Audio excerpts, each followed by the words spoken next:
ready? Action. Camera.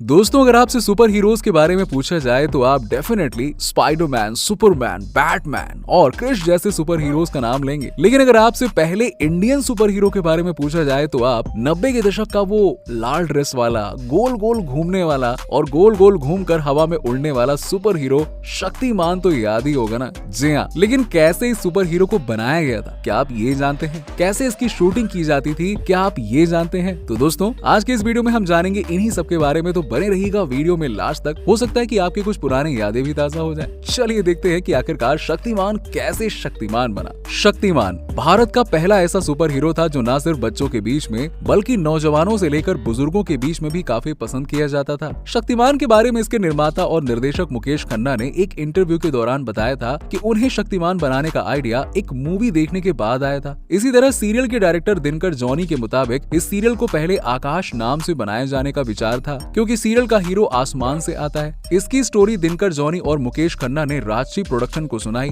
लेकिन इसकी story production को पसंद नहीं आई तो उन्होंने इसे रिजेक्ट कर दिया। इसके बाद बड़े ही सोच विचार के बाद किरदार में बदलाव किए गए और नाम रखा गया शक्तिमान। इसके बाद फिर से इसे राजश्री प्रोडक्शन को अप्रोच किया गया और इस बार प्रोडक्शन को सीरियल की स्टोरी पसंद आ गई। अब जैसे कि ये सीरियल दूरदर्शन पर आता था तो इसके बाद दूरदर्शन के साथ बात की गई और दूरदर्शन भी सीरियल बनाने के लिए राजी हो गया। बस फिर क्या था, सीरियल को बनाने की शुरुआत हो गई थी। लेकिन आपको बता दें कि इसको बनाने की शुरुआत से पहले सीरियल के डायरेक्टर ने मुकेश खन्ना को आगाह किया था कि इस तरह के सीरियल को बनाना बिल्कुल भी आसान नहीं होगा, क्योंकि इसमें उस दौर के मॉडर्न तकनीकों का इस्तेमाल होना था, जिसकी वजह से इसमें खर्चा भी बहुत होने वाला था। लेकिन मुकेश खन्ना इस सीरियल को बनाने के लिए काफी सीरियस थे, इसीलिए उन्होंने खर्चे की परवाह नहीं की। और आपको जानकर हैरानी होगी कि इसे बनाने के लिए मुकेश खन्ना के पास पर्याप्त पैसे नहीं थे। इसके लिए उन्होंने जब अपने एक दोस्त से मदद मांगी तो उनके दोस्त ने उन्हें 8 लाख रुपए के बदले सीरियल में 50% की भागीदारी मांग ली। मुकेश खन्ना 50% की भागीदारी देने के पक्ष में नहीं थे, इसीलिए उन्होंने वो रकम उधार के तौर पर ली। जिसके बाद जब सीरियल बना तो सक्सेसफुल भी हो गया और इसकी सक्सेस के साथ ही मुकेश खन्ना ने अपने दोस्त से लिए हुए 8 लाख रुपए ब्याज समेत लौटा दिए, जो कि करीबन 16 लाख की भारी भरकम रकम थी। लेकिन दोस्तों, अभी तो सिर्फ शक्तिमान बनने की शुरुआत ही थी, इसीलिए पैसे की जरूरत तो अभी और थी ही ना। इसीलिए इसके बाद मुकेश खन्ना ने अंबु मुरारका से मदद मांगी। अब आप जानकर दंग रह जाएंगे कि अंबु मुरारका ने बिना किसी ब्याज के मुकेश खन्ना को 75 लाख रुपए उधार दे दिए। इसके बाद जैसे जैसे शक्तिमान बनता गया और लोगों के बीच में एपिसोड्स रिलीज होते गए, वैसे वैसे शक्तिमान सक्सेस की सीढ़ियां चढ़ता गया। इसके बाद करीबन 2 साल बाद मुकेश खन्ना ने अंबु मुरारका के 75 लाख रुपए लौटा दिए। मुकेश खन्ना ने उस दौर की शूटिंग के बारे में बताया कि उस दौर में करीबन 13 दिन में 22 एपिसोड्स की शूटिंग हो जाया करती थी। लेकिन जब शक्तिमान की शूटिंग शुरू हुई तो 21 दिन में सिर्फ एक एपिसोड ही शूट हो पाया था, जिसके बाद सभी को समझ में आ गया था कि शक्तिमान को बनाना वाकई में बहुत शक्ति लगाने वाला काम है। आई मीन टू से कि बहुत मुश्किल होने वाला है, क्योंकि शक्तिमान किसी नॉर्मल सीरियल की तरह नहीं था। इसमें बहुत से एक्शन सीन्स थे जिनको शूट करने के लिए काफी मेहनत करनी होती थी, यानी कि शूट करने के लिए काफी समय भी देना होता था, क्योंकि इस सीरियल में मुकेश खन्ना शक्तिमान और गंगाधर के 2 रोल्स में थे।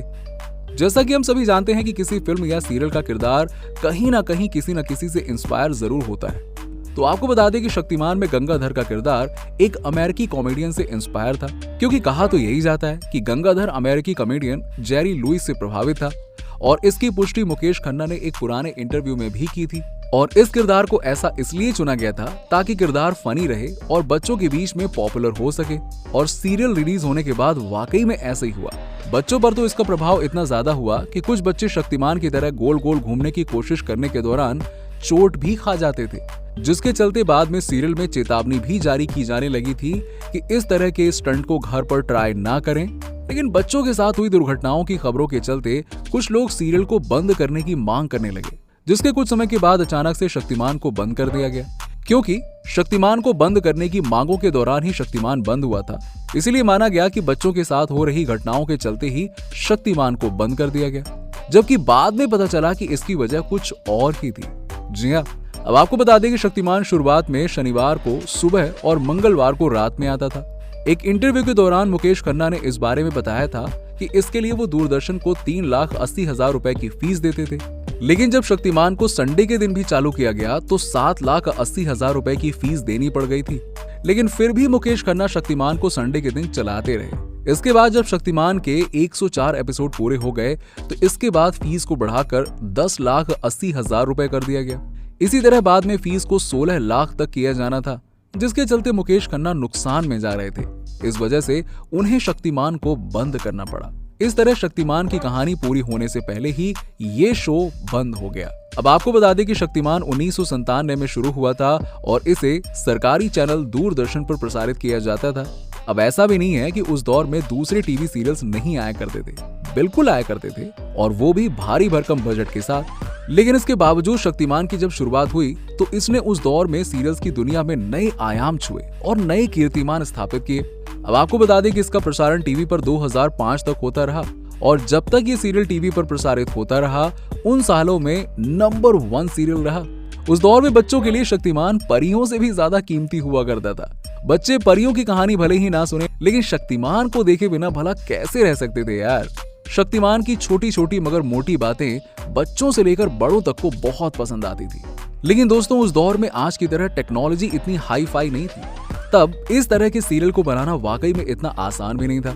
जैसे कि आजकल की क्रिश जैसी मूवीज में VFX की मदद से ढेरों अट्रैक्टिव इफेक्ट्स ऐड कर दिए जाते हैं। हालांकि उस दौर में भी VFX और क्रोमा जैसी तकनीकें मौजूद तो थीं, लेकिन अगर आप इस तरह की तकनीकों के बारे में जानते हैं तो आप समझ सकते हैं कि उस दौर में ये तकनीकें किस लेवल पर रही होंगी। अब जाहिर सी बात है कि उस दौर में इनका स्तर काफी लो हुआ करता होगा, लेकिन जिस तरह आज की तकनीकें आज के हिसाब से महंगी होती हैं, उस दौर में भी ये तकनीकें शुरुआती दौर में होने के बावजूद बेहद महंगी हुआ करती थी। जैसे मान लीजिए किसी सीन में अगर शक्तिमान को किसी बच्चे को बचाते हुए दिखाना है तो उसके लिए क्रोमा तकनीक का इस्तेमाल किया जाता था, जिसके लिए एक कैमरे या हॉल में नीले पर्दों के साथ शूटिंग की जाती थी।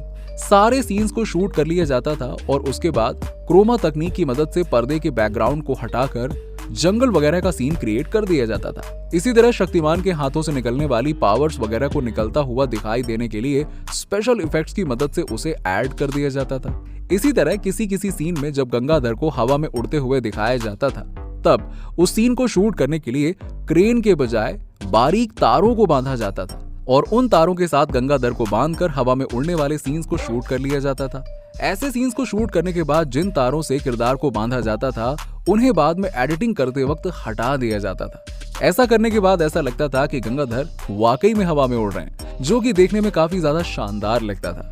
हालांकि ऐसे सीन्स को करने के लिए बहुत बार एक्टर्स स्टंट मैन का इस्तेमाल किया करते थे, लेकिन मुकेश खन्ना ऐसे डेंजरस सीन्स में भी खुद ही शूटिंग किया करते थे।